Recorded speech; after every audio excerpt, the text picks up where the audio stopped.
بولے اسی کو چھڑانے تو میں آیا ہوں، جب تک تو یہ پھینکے گا نہیں میں تجھے کلمہ نہیں پڑھاؤں گا. تو اب وہ اس سے جب تعویذ نکال کے پھینکا تو اللہ کے نبی نے کلمہ پڑھایا.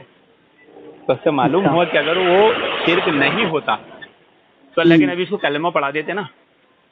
اس کو نکال کے پھینکنے کو نہیں بولتے. کیوں؟ کیونکہ وہ اس پر اعتماد یقین ہے. جو چیز لٹکاتا ہے اللہ تعالیٰ اس کو اسی کے حوالے کر دیتا ہے کہ اس نے بھروسہ کس پہ کیا؟ اس چیز پہ کیا، اس چیز پر. اب وہ جیسی اس چیز پہ بھروسہ کرے گا تو وہ شرک ہو جاتا نا. جیسا بھروسہ اللہ تعالیٰ پر کرنا چاہیے ایسا آپ نے مخلوق پر کیا، کسی پر بھی کیا، تعویذ پہ کیا، انسان پہ کیا، کھمبے پہ کیا، مورتی پہ کیا، ندی پہ کیا، نالے پہ کیا، سورج پہ کیا، آسمان پہ کیا، چاند پہ کیا، کہیں پہ بھی بھروسہ کرے گا جیسا بھروسہ اللہ تعالیٰ پہ کیا جاتا ہے ویسا ہی اس پہ کیا گیا تو کیا ہو گیا؟ شرک ہو گیا. یعنی مثال کے طور پر کہ نقصان دینے والا کون؟ اللہ تعالیٰ.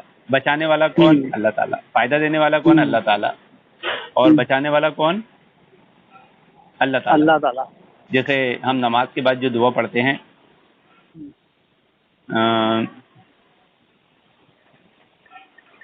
وہ دعا ہے نا اللہم انی لا ذکرک شکرک. نہیں وہ نہیں، وہ تو اس نے بات. اس کے ساتھ ایک دعا ہے دماغ میں زبان پہ نہیں آ رہی ہے.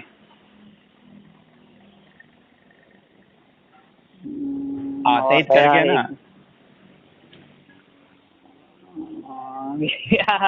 نماز کے بعد آتی فوراً. اللہم لا مانع لما اعطیت ولا معطی لما منعت ولا ينفع ذا الجد منک الجد. اللہ تعالیٰ آپ جو چیز جاری کر دیں اسے کوئی روکنے والا نہیں اور جو روک دے اسے جاری کرنے والا نہیں اور کسی حیثیت دار کی حیثیت آپ کے سامنے کوئی حیثیت نہیں رکھتی. اللہم لا مانع لما اعطیت ولا معطی لما منعت ولا ينفع ذا الجد منک الجد. یہ دعا بہت یقین اور اعتماد کے ساتھ نماز کے بعد پڑھنا چاہیے. ذکر و اذکار ہم ایک دم کچے دل سے کرتے ہیں، خوشی و خضوع. اس یقین کے ساتھ یہ ہونا چاہیے کہ اللہ پر بھروسہ ہے کہ نفع نقصان کا مالک اللہ ہے. لیکن جب اس نے اس تعویذ کو سمجھ لیا کہ تعویذ مجھے بچائے گا تو یہ علاج نہیں ہوا، یہ تعویذ ہو گیا. علاج کب ہوتا ہے؟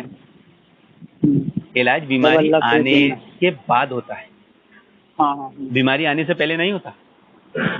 ابھی اس کو بخار آیا نہیں ہے، کوئی جا کے کروسین کھائے گا؟ کھائے گا تو بولے سالے پاگل ہو گیا. لیکن بیمار ہوگا تو پھر کروسین کھا سکتا ہے نہیں. تو اگر وہ علاج ہے تو اس میں بھروسہ نہیں ہوتا، اس میں بھروسہ اللہ پر ہی ہوتا ہے.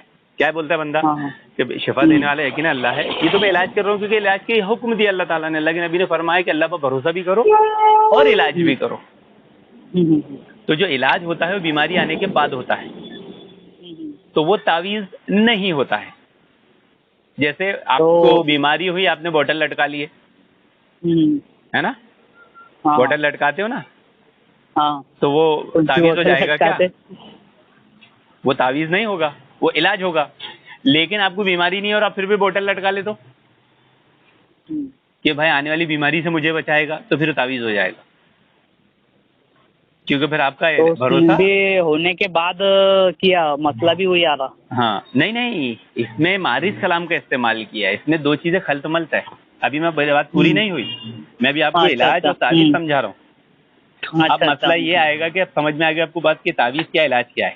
جس چیز پر بھروسہ کر کے کیا جائے کہ یہ مجھے نفع نقصان سے بچائے گی تو وہ تعویذ ہو جاتا ہے، وہ علاج نہیں ہے. لیکن اب وہ پلٹی مارے گا کہ نہیں یہ علاج ہے تو اب ہم علاج پہ آ گئے. اب تعویذ کو سائڈ میں کر دی، اب علاج ہے. تو علاج کیسے کیا جاتا ہے، کون سا طریقہ سنت میں بتایا گیا؟ تو جو طریقہ بتایا گیا ہے دم کرو، وہ تو مسنون ہے، دم کرنا کوئی بری بات نہیں. لیکن تعویذ لٹکانا یہ کون سی سنت ہے؟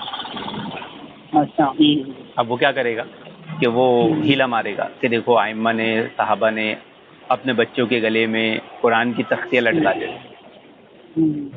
دیکھو قرآن کی آیت لٹکاتے تھے نا، تو یہ بھی وہی ہے. اصل میں یہی خدمت کر رہے، دھوکہ دے رہے. صحابہ اکرام قرآن کی تختی اگر وہ لٹکاتے تھے تو اس لیے لٹکاتے تھے بلکہ وہ دعائیں یاد کرنے کی نیت سے لٹکاتے تھے کہ وہ بچوں کی تختیوں پہ دعائیں لکھی تھی، ایک دوسرے کو دیکھ کے یاد کر لیا کرتے. اچھا وہ کوئی بیماری علاج ہے اس کے لیے نہیں لٹکاتے تھے. یہاں تو مسئلہ کچھ اور ہے, وہ مسئلے کو کہیں اور جوڑ رہا ہے.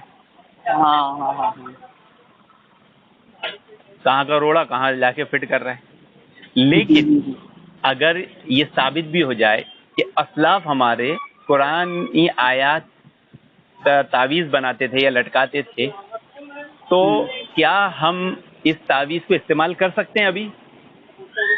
کیونکہ ان کے علم, ان کے فہم, ان کے عقیدے اور ہمارے علم, ہمارے فہم, ہمارے عرف میں فرق ہے کہ نہیں؟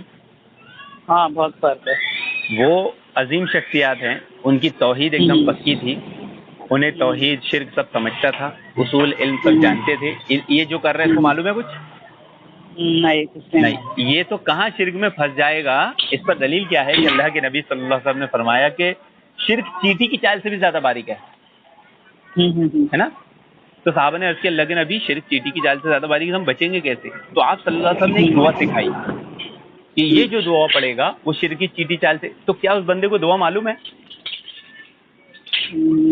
نہیں معلوم. تب کیا ہوگا؟ اب پھنسے گا نا وہ.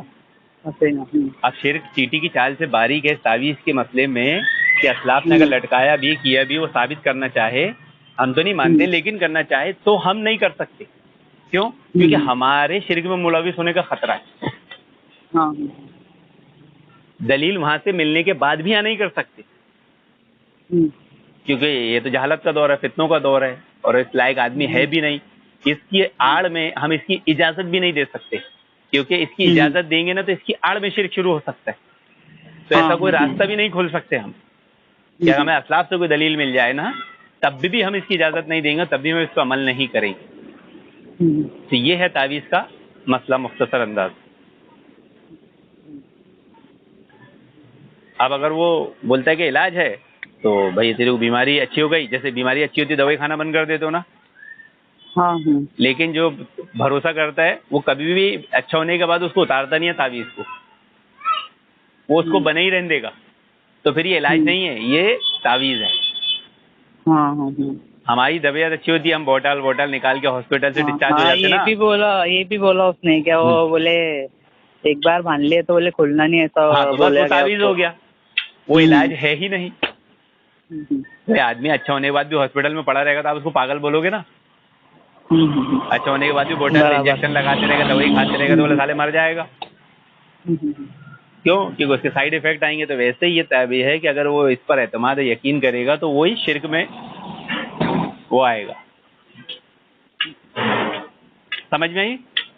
سمجھ گیا پورا مسئلہ سمجھ میں آیا؟ باقی ہاں سمجھ گیا. وہ جو آپ نے حدیث بتایا آپ صلی اللہ علیہ وسلم کی, وہ کہاں ملے گی؟ کون سی؟ وہ جو 11 لوگ ایمان قبول کرنے کے لیے, وہ بھیج دوں گا میں انشاءاللہ. آپ وہ سینڈ کر دو, وہ بہت مطلب آتھینٹک ہو جائے گا میرے لیے. لیکن ایک چیز یاد رکھو کہ اس سے سب چیز بتانے کی کوشش مت کرنا. نہیں سب نہیں, میں سمجھ لے رہا بس. اور اس سے سوالات کرنا, وہ آپ کو کام پہ لگائے گا, یہ بتاؤ بتا نہیں کہ نا تو بتا.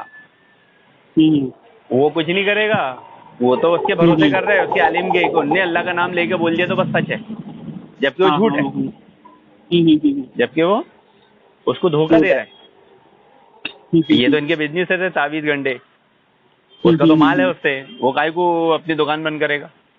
تو وہ بہت نکال مارے گا. جو پہلوان ہوتے ہیں نا تیل لگا کے آ جاتے گراؤنڈ میں کہ کہیں سے بھی پکڑو, تو کیا ہوتا ہے کہ ہاتھ پھسل جائے, پکڑ میں نہیں آئے, تو اپن کیا کرنا ہے ہاتھوں پہ ریت لگا لینے کا کہ جب پکڑیں گے کھینچنا انہیں تو اس کو گھسڑے لگیں گے. تو آپ اس سے سوالات کرنا.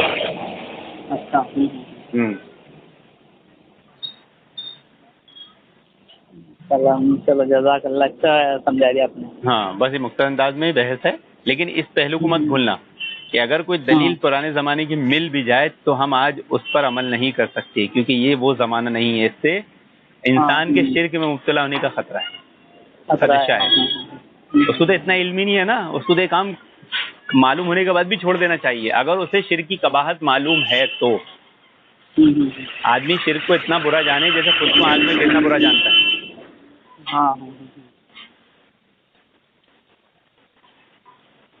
معلوم ہونے کے باوجود, دلیل ملنے کے باوجود بھی ہم عمل نہیں کر سکتے. کہنا کر سکتے ہیں, اب تو اس پر دلیل دے. سوال کے انداز میں ہی بات کرنا ہمیشہ. وہ ہمیشہ آپ کو بولے گا تو دلیل دے, لیکن آپ اس کو دلیل پہ لگانا. ہاں نہیں تو ساری زندگی دلیل ڈھونڈتے رہو گے. ہاں ہاں ہاں ہاں اوکے باقی سب بڑھیا بساول میں؟ ٹھیک ہے جی الحمد للہ سب خیریت سے. وہ حدیث بس آپ بھیج دو مجھے. ہاں باقی پھر میں کرتا ہوں. جی چلیے جزاک اللہ. السلام علیکم و رحمۃ اللہ وبرکاتہ.